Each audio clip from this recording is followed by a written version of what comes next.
Hello, sa magandang umaga, hapon, gabi sa inyo lahat sa patuloy na sumusubaybay itong aming stasyon ito. Ito ang AGMI Radio Station. Yan.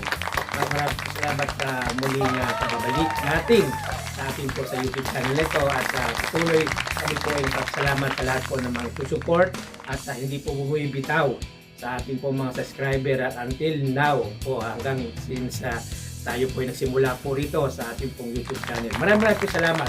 At nawa po ay ang Diyos po ang magbigay pagpapala po sa inyo pong laging tumatangkilik po sa ating pong estasyong ito. At ito po ay pagre-remind o sabihin na natin na pagpapaalala sa atin lamang pong bilang isang Kristiyano at sa mga baguhan din mga Kristiyano at hindi rin mga Kristiyano. No. Lahat naman tayo Kristiyano eh. So iba-iba lang na ng ating paniniwala. Pero sinasabi ko nga po ay ito po ay isa lamang po pagbibigay parangal sa ating Panginoon at pagpapaalala sa ating lahat. Kaya po wala po tayong tinataas o tinatangi rito kundi ang ating Panginoon lamang. No? At sabi nga po, ang ganda ng ating po pag-uusapan ngayon at papanahon din po at sapagkat marami nga po mga Kristiyano rin po na naririto sa gintong sitwasyon, narito sa gintong verses na to na kahit sino man bilang isang Kristiyano o matagal na Kristiyano ay nagkakaroon din ng ganitong pong kailangan pagpapaalala sa kanila o sa atin. Now, dito nga po sabi nga po sa Galatians 6 verse 7 ay huwag kayong padaya, ang Diyos ay hindi napabibiro sapagkat ang lahat ng inasig na tao ay siya namang anihin niya. True. Totoo po yun mga kaproks, mga kapatid. Na anuman ang ating pong ginagawa sa buhay, na kung ikaw man ay nagtanim ng galit sa iyong sarili, ay aani ka rin ng galit. No, di ba? Ganun naman lang kasimple eh. Parang ikaw ay sabihin na natin na ikaw ay yung nagtatanim sa farm, yan, sa bukirin, yan, bukirin, yan. So, kung ikaw ay nagtatanim at ginagawa mo yung tamang procedure o tamang ginagawang pagtatanim, at hindi mo sinasamahan to ng mga sinasabi nilang mga fertilizer ba yun? O yung mga pandaya, ay maganda magiging ani po natin. Magiging ani. Ganun po yun, di ba? Para sa ating bilang isang Kristiyano, kung ikaw ay nagtatanim ng mabuti sa iyong kapwa, mabuti rin ang iyong aanihin. Simple lang naman po sinasabi ng Panginoon dito ay wag po tayo gumawa ng isang bagay sa ating sarili na aanihin din natin at mararamdaman din natin sa huli. Kaya nga sinasabi natin na kung ang sabi nga kung galit ang itinanim mo, expect mo, siyempre galit din ang aanihin.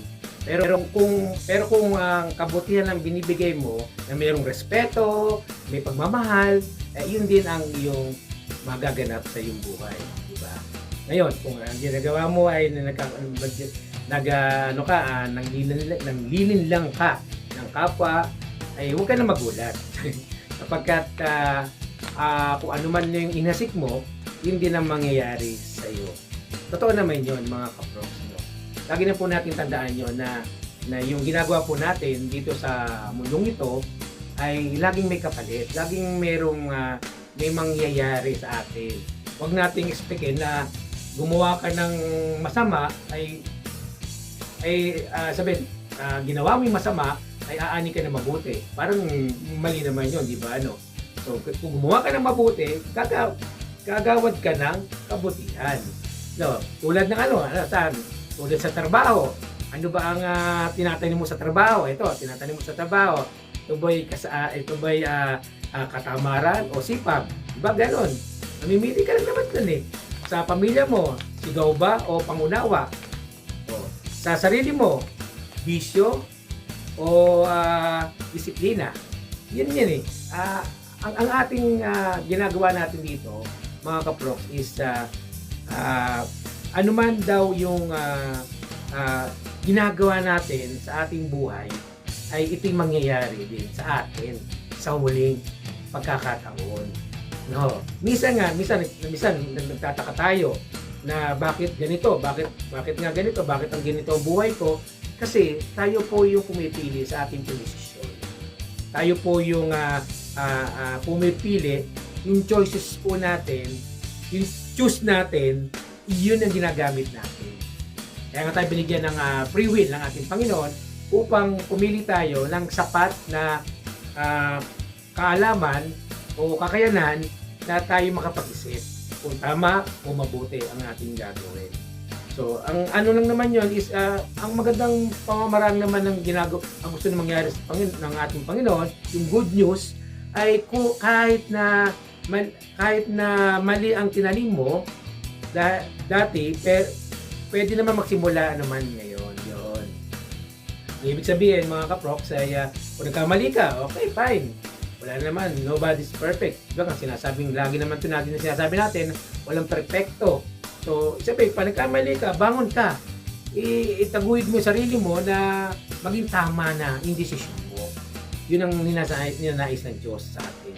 Na magkaroon tayo ng desisyon ng tama. Yung pipiliin natin, yung tama na. At habang tayo po ay nakikinig sa mga salita ng Diyos, ay dapat inaano natin yun na pinagninilay-nilay natin yung ating pong ginagawa. Kasi nga, kung ano man yung ginawa dito sa mundong ito, sample na lang, kung ikaw ay, let's say na pumatay or nagnakaw, so ano kapalit yun? Ano yun? Bibigyan ka ng reward? Di ba hindi? Pero hindi, may kaparusahan. May kaparusahan sa lahat ng ginagawa nating pagkakamali. Hindi na ikaw man ay nag-isip sa isip mo ng mali sa iyong kapwa, ay meron din po yan. Kaya mahirap po talaga. Mahirap malaman at maunawaan ang katotohanan kung ikaw ay nasa tama ng pag-iisip. Yung tama yung pag-iisip na ibig sabihin ay hinahawakan ng Diyos yung mga desisyon. Yung knowledge mo ay dapat ibinibigay mo sa Diyos. Kaya dapat ay wag po tayong maging isang parang ginagawa lang po natin biro ang ating pong ginagawa natin pagtanim sa ating kapwa. At tandaan din po natin ay literal sa ating pong ginagawa ay yung mga pagkatanim ay makakamtan natin yun kung mali ang ating pong ginagawa. Pero ito, meron din namang mali din sa ginagawa natin minsan noon o sino man sa inyo na huwag po natin gamitin yung salita ng ating Panginoon o yung pangalan ng ating Diyos minsan sa walang katuturang pananalita.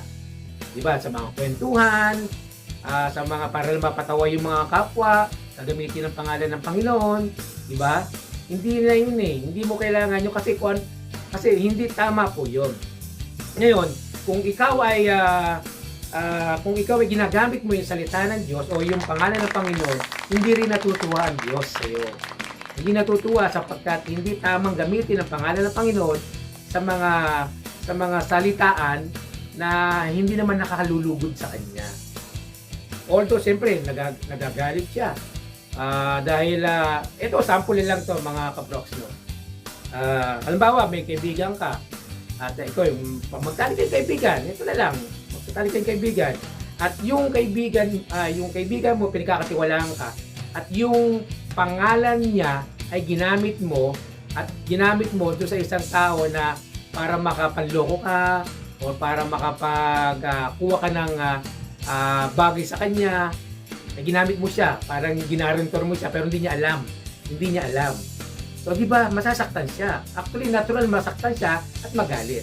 Ganon din ang ating Panginoon. Simple lang naman ang ating pinag-uusapan. Yung ano yung aanihin, di ba? Kasi kung ano yung ginawa mo doon sa kapwa mo, maaaring pwede mangyari sa iyo. At yung ginawa mo sa Panginoon, hindi tama na gagamitin mo ang pangalan ng Panginoon para lang sa iyong lang kapakanan. Yan. Hindi po maganda yun mga kaproks. Lagi po natin yun na tandaan na hindi man sabi nga hindi man tayo maging mabuti sa nangyari noon ay pwede mong ituwid ngayon. Yun ang nararapat na dapat nating gawin na kung saan ay para yung future mo mabago. No, di ba? Hindi yung aksidente na yung bunga ay tinanim mo, yung na parang, ay nasabi ko lang yun eh. Hindi, ginawa mo yun, hindi aksidente yun. Kaya nga meron tayong panalanginan sa umaga, na tayo nananalangin, nagabayan tayo, gabayan ng ating bibig at pagsasalita. So, yun po yun. Paalala lang po to mga kaproks, mga kapatid, na lagi tayong maging maingat po sa ating pong pagtatanim. Hindi literal na pagtatanim, kundi yung pakikipag-ugnayan natin sa Diyos at sa mga tao. Hindi magandang magtanim ka ng galit sa kapwa mo, pagkat ito hindi nakakabuti sa ating pong una na kalusugan at sa ating spiritual. At lagi po natin tandaan ito mga kaproks, na napakasarap na matulog na payapa at wala kang tinatanim sa inyong kapwa. At masarap din matulog na ikaw ay merong komunikasyon sa Diyos, na hindi ka nag-aalinlangan lumapit o natatakot dahil meron kang tinanim na mali. Kundi ang tinanim mo yung kabutihan na malulugdan ng ating Panginoon. O kalulugdan ka ng Diyos, sapagkat yung ginagawa mong mabuti, yun ang aanihin natin sa huli sa iyo. Maraming po salamat. Naway ito pinakatulong po sa ating pong pagpapaalala lamang po sa ating pong buhay Kristiyano. Salamat po sa inyong pag-support sa ating pong isasyon nito, at maging doon po sa Facebook ng aking pong pinopost ay maraming po salamat. At sa lahat po ng nagsusupport po ay patuloy po tayong manalangin, magpasalamat. At shoutout sa ating apo na si Rio Bennett Sayon. Yes, at lagi kong ito pinapaalala sa inyo na tandaan po natin na ang ating pong buhay ay laging dapat naka-align sa ating Panginoon. Hindi nga tayo perfecto, kahit ako hindi ako perfecto, pero ang Diyos ay mahabagin at meron siyang mahabang pasensya at mahaba rin po ang kanyang pong blessing na ibibigay po sa atin. Kaya dapat po tayo maging mapagtanim ng mabuti sa ating kapwa at magpagtanim ng ating pong lumago tayo sa spiritual ng ating Panginoon. Yun po ang ninanais ng Diyos sa ating buhay. Kaya muli, ito po si Prox Best na patuloy lamang po tayong papasalamat at lagi po nating alalahanin ang ating mahal natin sa buhay, saan ka man naroon, mga OFW, ay tayo po ay manalangin na lagi tayong ingatan sa araw-araw nating pang-araw-araw na buhay. Maraming po salamat sa lahat sa inyong pag-support. Ito ang PJ My Online Music Radio. God bless.